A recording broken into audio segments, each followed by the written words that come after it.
Alright everybody, so finally I am back. I know this delay was huge and you must have missed me so much. Why the hell do I keep talking to myself? Anyway, those of you joining us for the first time, welcome. Also, what is wrong with you? There are way better channels out there that you could be watching right now. Mom, seriously, why are you here? So, now that I am back and will be posting more regularly, hopefully, let's get to today's story. Since my last two videos have been DC centered, it's time to do a non-DC story. The obvious choice would be Marvel, but we don't do obvious here. Also because Marvel is still getting back on its feet after the shutdown period. So let's go the indie route. This is Undiscovered Country by Scott Snyder and Charles Soule. The story opens with a chopper carrying a group of people en route to a yet undisclosed location. Cause nobody reads the solicitations apparently. They are about to go for a communications blackout from their command center. The place they are going seems to have an infamous air wall. I can literally hear Trump getting a boner. They make through the barrier apparently because they have been invited and their host to be was gracious enough to open it to let them pass. Then we have the reveal of the mysterious country. This is America. Shut it! Shut it! Or Glover is gonna hit me with a copyright. Where were we now? Oh yeah. The group makes it past the barrier and we see America is the mysterious land. But not the country you are familiar with. It's been transformed into Donald Trump's wet dream. Build that wall. Build that wall. Build that wall. Build that wall. And then the chopper is hit by a missile. Then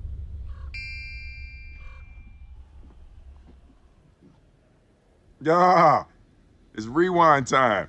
we jump back a week where we get a glimpse of this world. Here we have one of the people from the chopper, Dr. Graves, doing what seems to be the lifelong goal of all American doctors in fiction.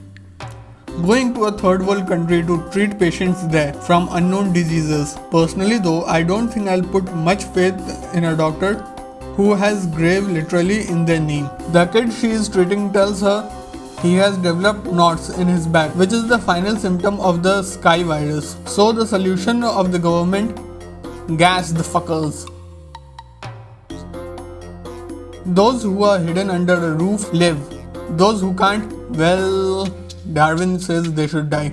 Or something. The doctor and her patient's tin roof get stolen by some poor folks and all she does is shout at them to bring it back. They are then approached by a man with a portable roof, or as a normal human would call it, an umbrella. He tells Doc Graves that they had received a transmission from America for the first time in 3 decades and they claim to have a cure. He enlists her for the excursion. Back in the present day, we see the aftermath of the missile attack. Most of them seem to have got off easy except for one person, as usual, whose legs seem to have been crushed under some heavy equipment. The pilot tells them the chopper has not suffered any major damage and he would be able to fix it, but they'll need some democracy. Petrol. They'll need petrol for them to be able to make the return journey. So the group, including the injured person who goes by Dr. Kenyatta, who is an historian and expert on America, set out to look for democracy. Petrol, damn it. We then get another flashback. It's rewind time. And it's exposition time. Gather around everybody. We are in Istanbul 4 days before the start of the story. The transmission they have received is of a Colonel Sanders looking man who is saying that though America has withdrawn, they have kept a close watch on the developments in the outside world. Alright, so as I was recording this, I got the news about Tom Taylor's Injustice Year Zero with the release of 3 issues as digital only today itself. So I'm afraid I'll have to cut this short and read those 3 as soon as is possible before somebody spoils it for me. Right, now the story so far. As given at the beginning of issue 6, USA has been in isolation for 3 decades at this point. In the race to fill the world's superpower vacuum, 2 power blocks emerged. The Alliance, Europe, Africa and Pan-Asian Prosperity Zone. The events leading to the isolation are given as a timeline at the end of the issue 6, which you can see on your screen as well. The conflict between the power blocks are at detente. stage of Cold War, but is threatened again by the Sky virus. At the hopeless stage, US sends a transmission saying they can save the world. 30 years in isolation and they still have the savior complex. Typical. And the two blocks decide to send a joint diplomatic mission because why not? The people who have been selected for this diplomatic mission are ordered by the mysterious power that runs America, Aurora.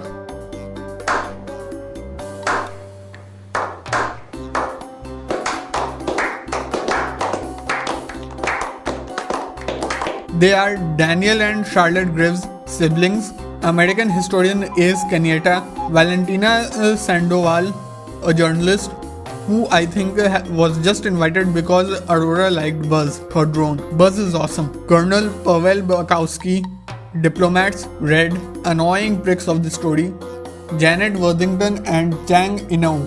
The place they crash landed at is Western US and the region is called Destiny. Imagine Mad Max meets Mortal Engines. It is ruled by Destiny Man, real creative there. A character who makes Trump look tame by comparison. He takes Bukowski prisoner, while the others were rescued by Colonel Sanders from earlier, who has an Uncle Sam complex and goes by that name as well. He is revealed to be an old associate of the Graves' parent and was instrumental in getting the siblings out before the borders were locked. He tells them that the group is prophesied to walk the spiral, take a spiral train track to the center of America to find Aurora. Now, the major revelations or the what the fuck moments so far are: Daniel is working with Destiny Man, Charlotte has Sky virus, there is some strange timey-wimey stuff going on, as while 3 decades have passed on the outside world, inside literally 100 years have passed. The group is trying to escape Destiny Man and his cult, and their sole means of escape is a hidden doorway, location of which is known to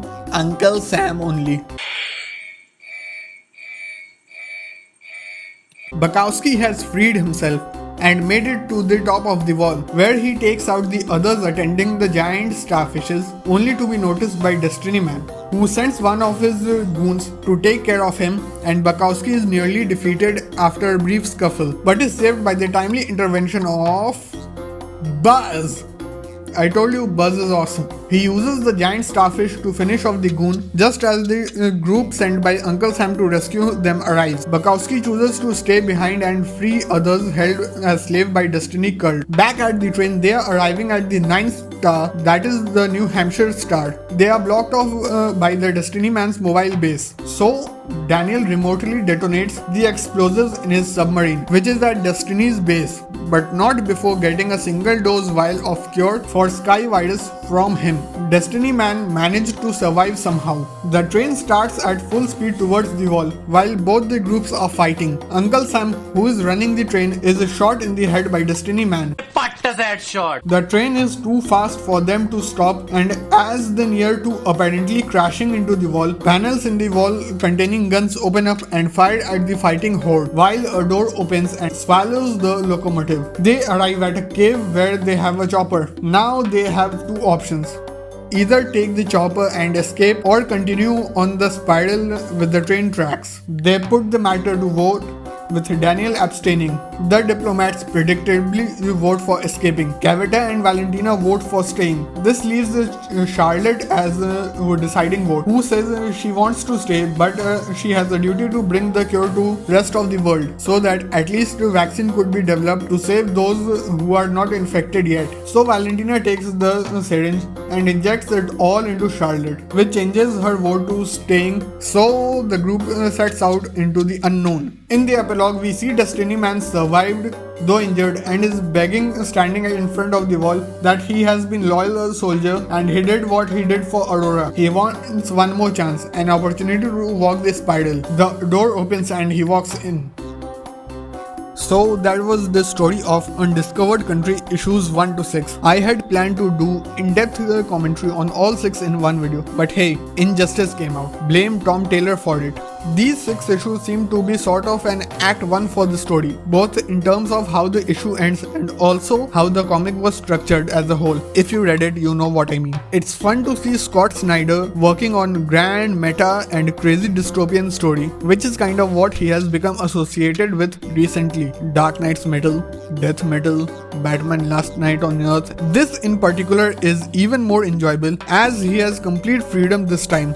No larger universe that he has to fit this into or set up. He and Soul are totally free to create, destroy or do whatever else they want with this universe. It's their brainchild after all. Anyway, that's it for this time. Next, I'll cover some Marvel stuff. I was thinking about Spider-Man Noir maybe. I'll decide and let you all know.